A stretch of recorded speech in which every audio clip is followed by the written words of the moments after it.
Alors, bonjour mes chers amis et bienvenue dans cette nouvelle vidéo. Aujourd'hui, nous allons voir comment trouver le point d'une droite le plus proche d'un autre point. En d'autres termes, il s'agit de déterminer les coordonnées de la projection orthogonale du point A sur la droite delta. Pour remettre tout ça dans une situation donnée, vous avez une droite delta qui est donnée. Vous avez un point A qui est à l'extérieur de la droite delta. Sinon, si le point A appartient à la droite delta, on n'aura pas grand-chose à faire parce que le point H serait exactement le point A. Mais dès que le point A se situe à l'extérieur de delta, ce qu'on veut, c'est qu'on cherche le point de delta qui réalise la plus petite distance. Donc, vous avez des points qui sont sur delta, évidemment. Et puis, vous considérez cette distance.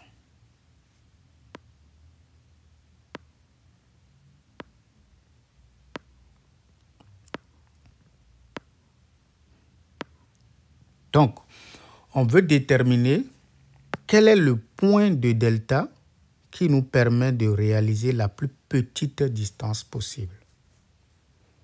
Donc, c'est ça, ce point-là, qu'on va appeler le point qui est sur la droite delta et qui est très proche du point A. On l'appelle également la projection du point A sur la droite delta. Donc, je vais présenter dans cette vidéo quelques méthodes et vous allez voir en fonction de vos besoins ce qui est possible, d'accord, pour vous. Première méthode.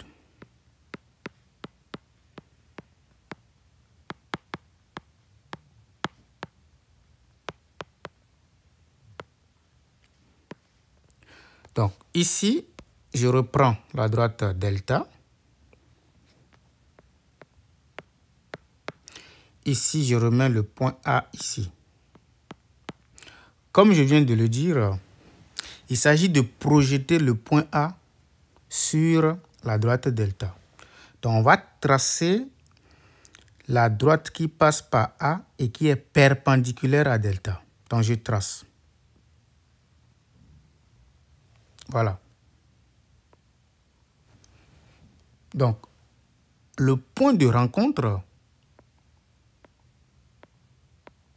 de ces deux droites, c'est exactement ça qui est le point le plus proche de A. C'est bon? Et donc, qu'est-ce que nous allons faire? Dans cet exercice, on nous donne une équation de la droite delta. Et donc, si on arrive à déterminer une équation de la droite D, c'est fini. On va simplement résoudre le système, d'accord, formé par ces deux équations, et puis c'est tout. On aura le point d'intersection. Or, dès que je prends cette droite D, dans le plan, nous avons au moins deux équations. Nous avons ce qu'on appelle une représentation paramétrique. Nous avons aussi ce qu'on appelle une équation cartésienne, comme ce qui est donné dans cet exercice. Mais nous, on peut aller chercher une représentation paramétrique et avec cette représentation paramétrique, nous allons simplement faire l'intersection. C'est beaucoup plus facile. Mais je vais montrer aussi la méthode avec l'équation cartésienne. Ok, allons-y. Donc, j'écris premièrement ce que nous allons faire. Nous allons déterminer une représentation paramétrique de D. Représentation paramétrique de la droite D.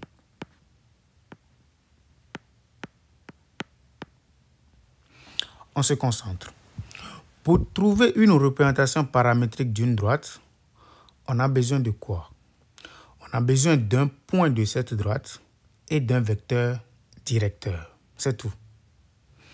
Pour trouver une représentation paramétrique d'une droite, on a seulement besoin d'un point et d'un vecteur directeur.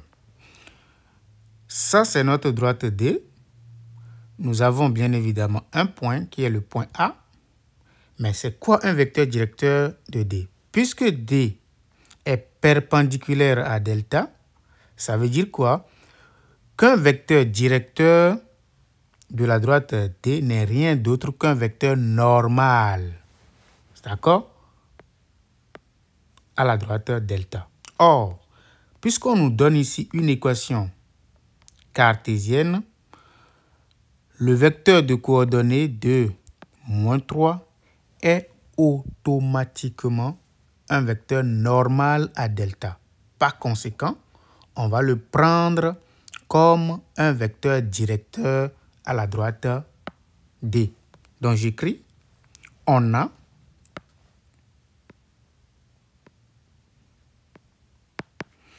D de coordonnées 2, -3, qui est un vecteur directeur,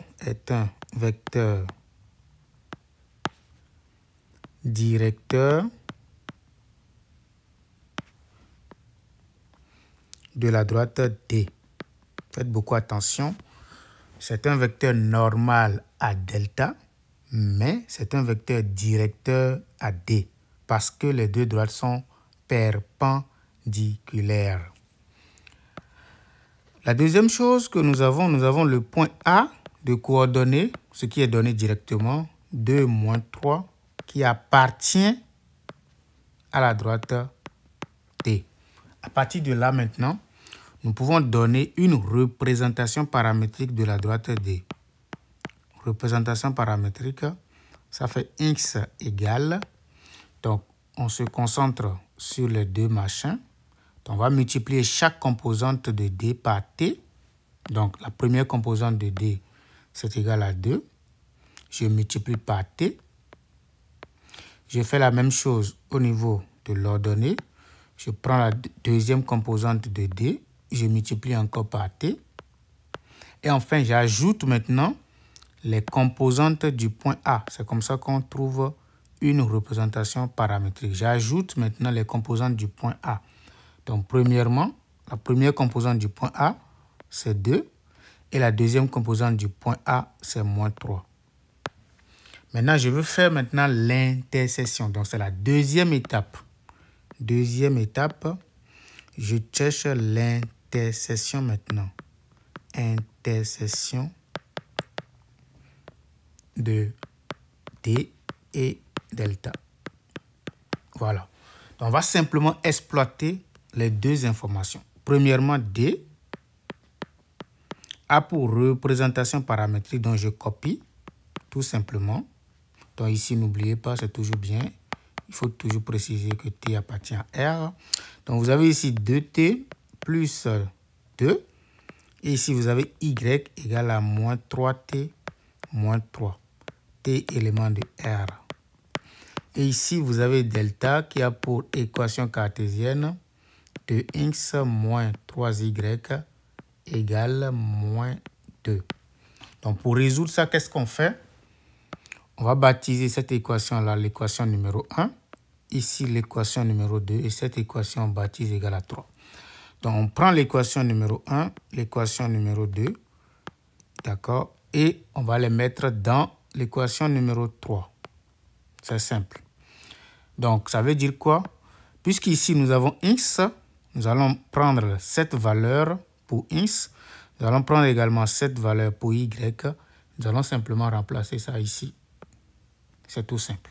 Donc, j'écris que ça fait 2 facteur 2. Vous voyez?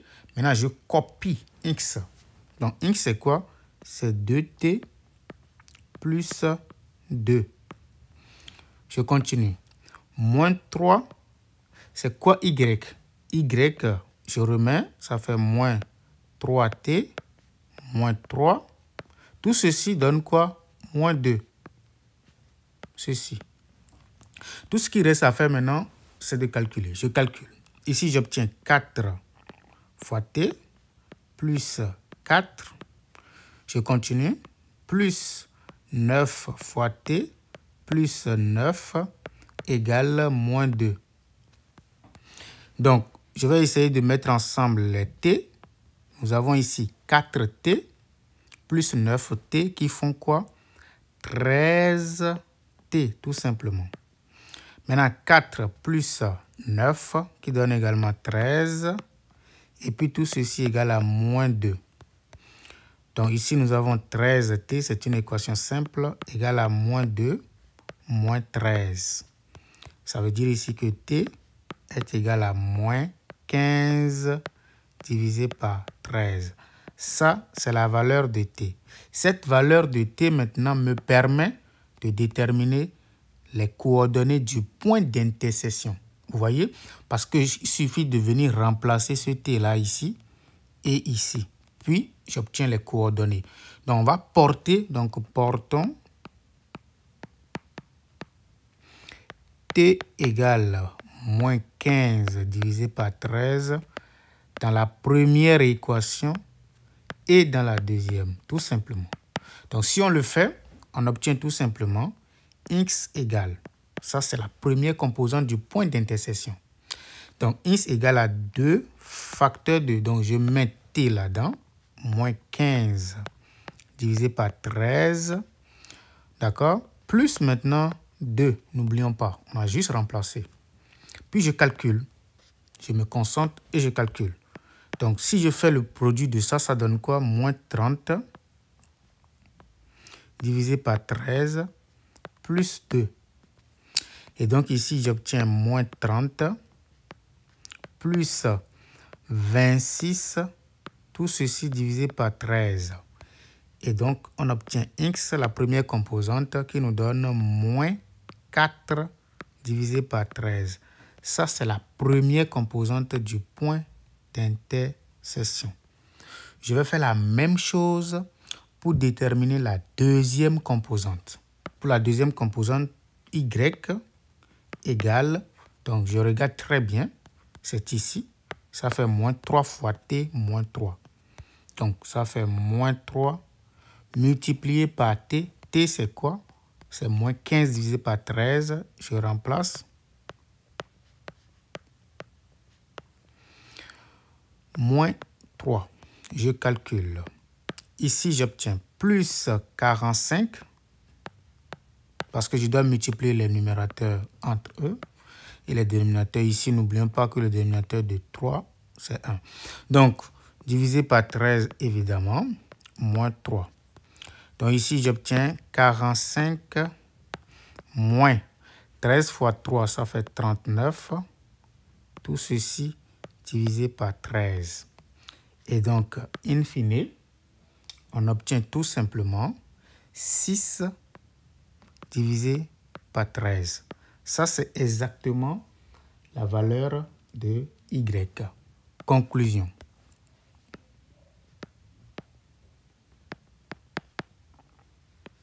Puisque nous cherchons h, nous allons dire que h a pour coordonnées, on remet le x qui n'est rien d'autre que moins 4 sur 13, virgule 6 sur 13. Donc ça, c'est la réponse à la question posée en utilisant la toute première méthode. Donc, le point que vous voyez là, c'est le point de la droite delta le plus proche du point A. La deuxième méthode consiste à faire quoi? Donc, on va écrire deuxième méthode.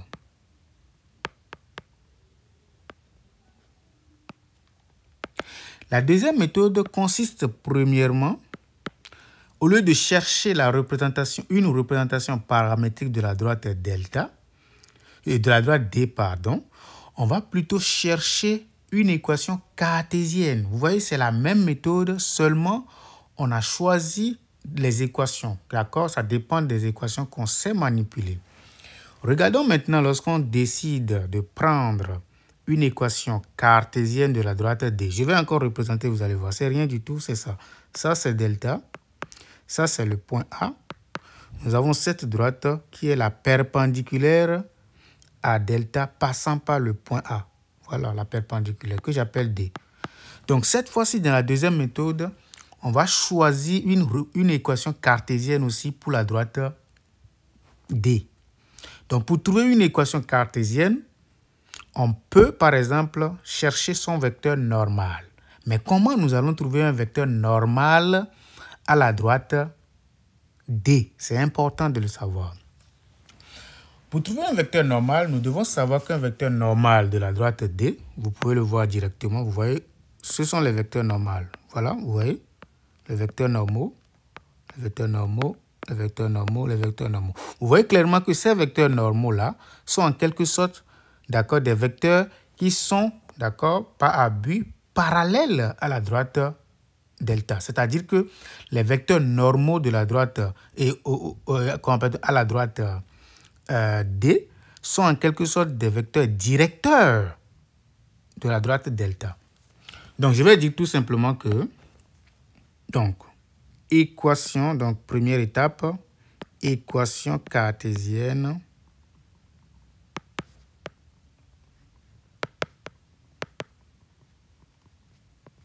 d'accord, de D. On va faire une équation cartésienne de la droite D. Donc, on va chercher un vecteur normal. Pour chercher un vecteur normal, il faut d'abord trouver un vecteur directeur de la droite delta. Donc, nous connaissons déjà un vecteur directeur. Donc, D de coordonnées, d'accord? Donc, je vais tout rappeler d'abord. Il ne faut pas faire ce truc-là. Premièrement, delta a pour équation 2x moins 3y égale moins 2. Donc, comment on détermine un vecteur directeur? Donc, ça, c'est d'abord un vecteur normal. 2 moins 3 est un vecteur normal. Donc, nous savons que si nous avons AB, qui est normal, d'accord, B, donc on va essayer d'inverser l'ordre, d'accord? Donc, on va dire que B et moins A est alors un vecteur directeur. C'est un vecteur directeur de quoi? De la droite D. Pardon, de la droite delta. D'accord? Donc, faites beaucoup attention. Donc, si vous avez cette équation, vous permet de trouver un vecteur normal. Donc, ça fait AB. Donc, B moins A, d'accord, est automatiquement directeur. Vous voyez? Donc, à partir de ça, on va regarder notre droite. Nous savons qu'un vecteur normal ici a pour coordonnées 2, moins 3. Donc, on va chercher maintenant les coordonnées du vecteur directeur. Donc, à partir de D, on va dire que D de coordonnées moins 3, parce que nous allons prendre B. B, c'est ça. Virgule. Moins 2, on va prendre l'opposé de A. A, c'est ça. Ne l'oublions pas. Son opposé est un vecteur directeur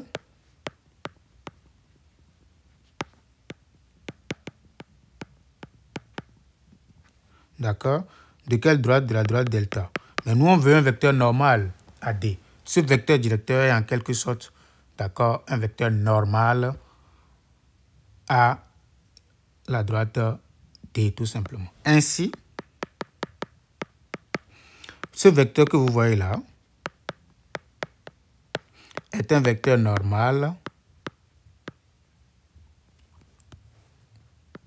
à la droite D.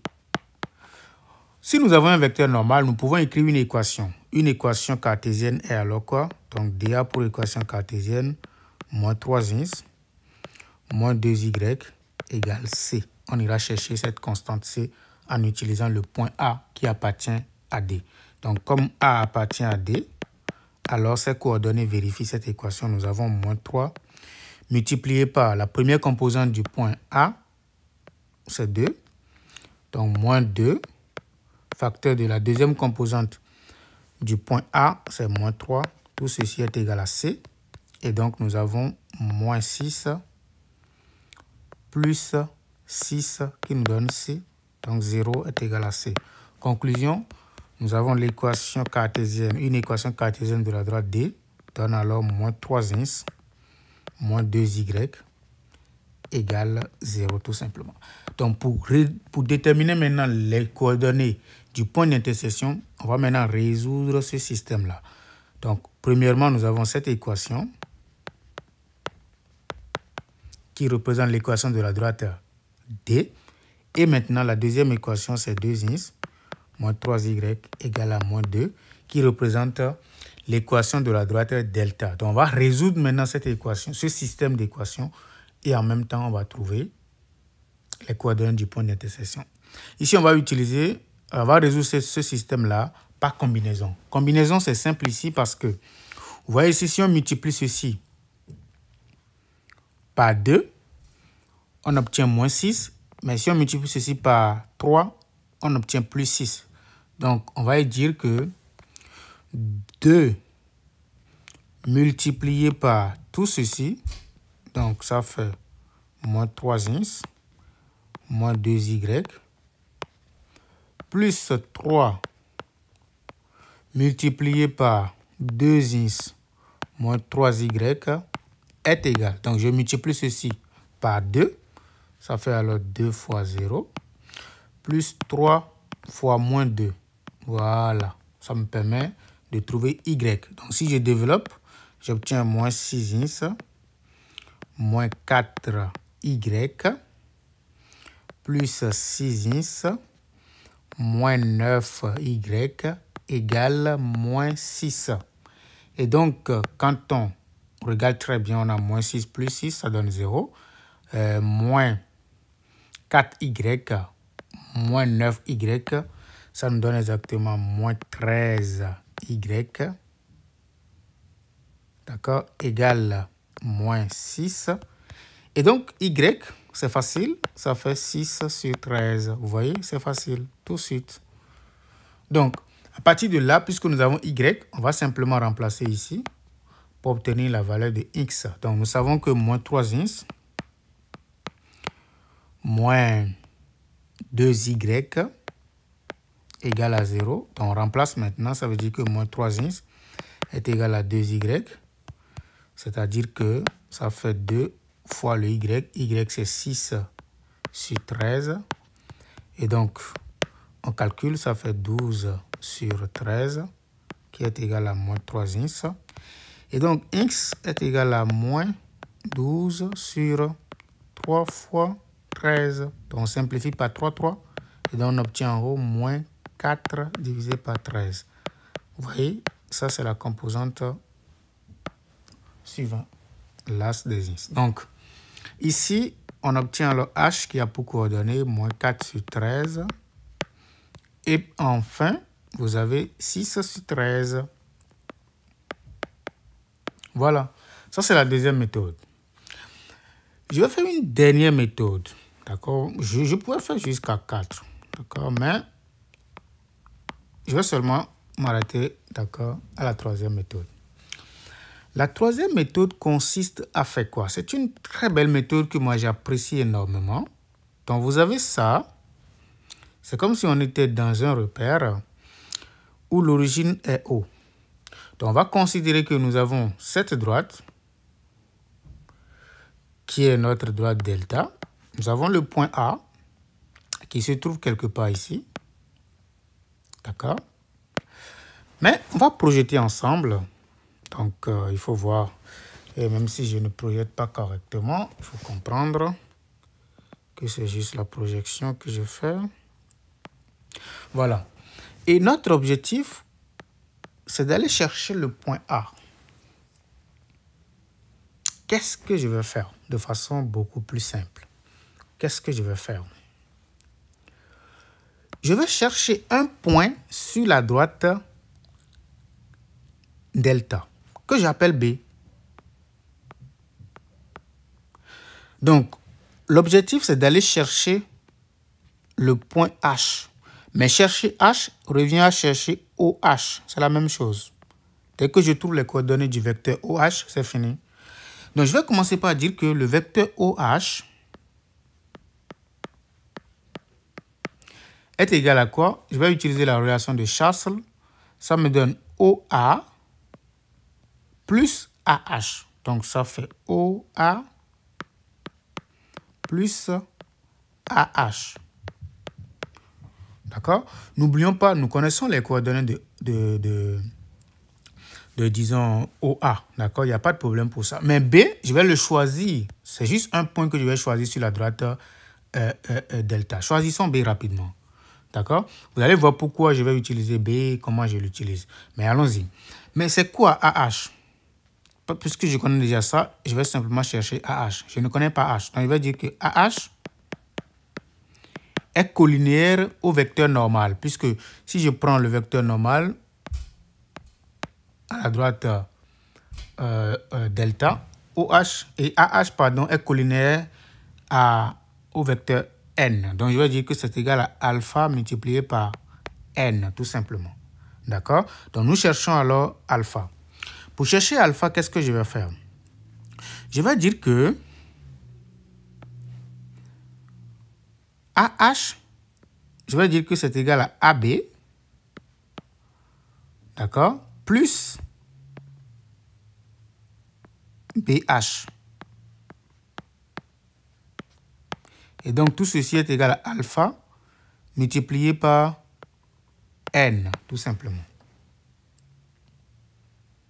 Donc, si je fais le produit scalaire, ou bien pour ceux qui ne voient pas bien, très bien, ce que je vais faire pour vite déterminer alpha, c'est rien du tout. Je vais faire le produit scalaire avec n. Je vais faire AH scalaire n est égal à alpha n scalaire n. Donc, je fais le produit scalaire des deux côtés par n. Vous voyez? Donc, si je fais ça, j'obtiens alors AH scalaire n, le tout divisé par ceci, n scalaire n, qui me donne directement le alpha. D'accord? Et donc, il suffit d'aller calculer alpha et puis c'est tout. Donc, alpha, ça fait AH scalaire n sur n scalaire n, tout simplement. Donc, allons-y. Comment je fais pour calculer comment on appelle-t-on, le numérateur? Je vais utiliser maintenant la relation de Chasles en disant que ça fait AB. Puisque, pourquoi je le fais? Je cherche AH scalaire n. Donc, si j'introduis le point B, je vais dire que ça fait AB plus BH. Mais je sais que BH, quand on fait BH scalaire n, ça fait 0 parce que les deux sont orthogonaux. C'est pourquoi on va utiliser B.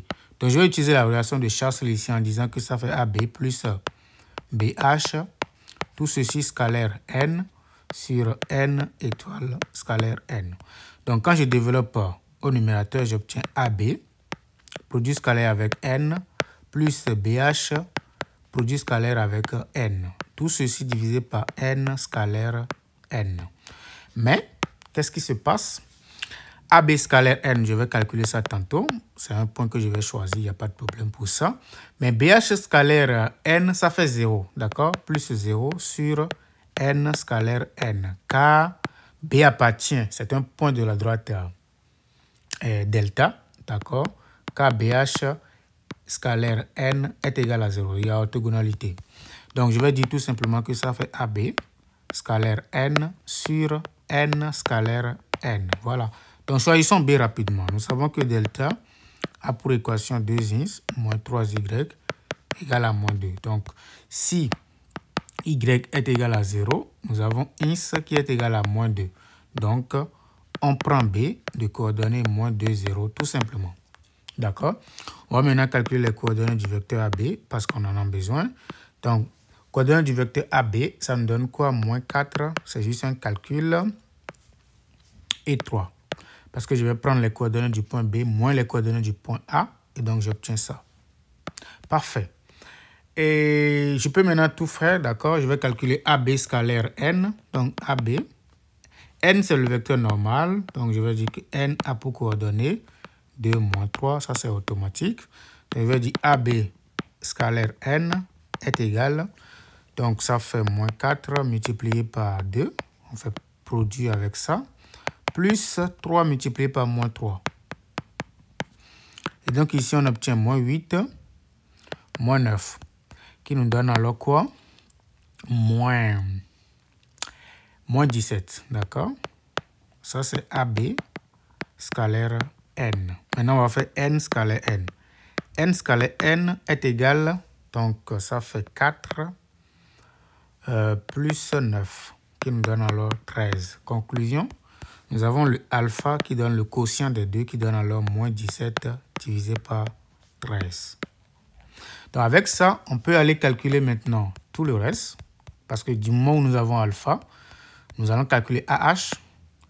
Le AH est égal à alpha multiplié par n, qui nous donne alors moins 17 sur 13 multiplié par n. Donc on va calculer ces coordonnées. Ça fait la première composante, qui n'est rien d'autre que, disons, moins 17 sur 13 multiplié par 2. Et de l'autre côté, moins 17 sur 13 multiplié par moins 3. Et donc ici, vous obtenez moins 34 sur 13. Et de l'autre côté, vous obtenez plus 51 sur 13. D'accord? OK. Donc, vous remplacez maintenant. N'oublions pas le OA. D'accord? Donc, OA a pour coordonnées, disons, 2 moins 3. Et donc, quand vous faites maintenant à OH, c'est facile. Il suffit de faire la somme des deux. OH est égal à OA plus AH. Or, nous avons OA, nous avons AH. On peut simplement faire la somme et on remarque tout simplement que OH a pour coordonnées avec les mêmes choses, hein, parce qu'on n'a pas vraiment changé les choses. D'accord? OH a pour coordonnées moins 4 sur 13, 6 sur 13. Voilà, nous avons 3 bonnes méthodes. Je pense que la première méthode est beaucoup plus simple, mais les 2 autres méthodes aussi sont très valables. D'accord? Et marchent. Surtout cette 3e méthode, on peut la reconduire, surtout quand nous sommes dans l'espace, par exemple. Merci d'avoir regardé cette vidéo.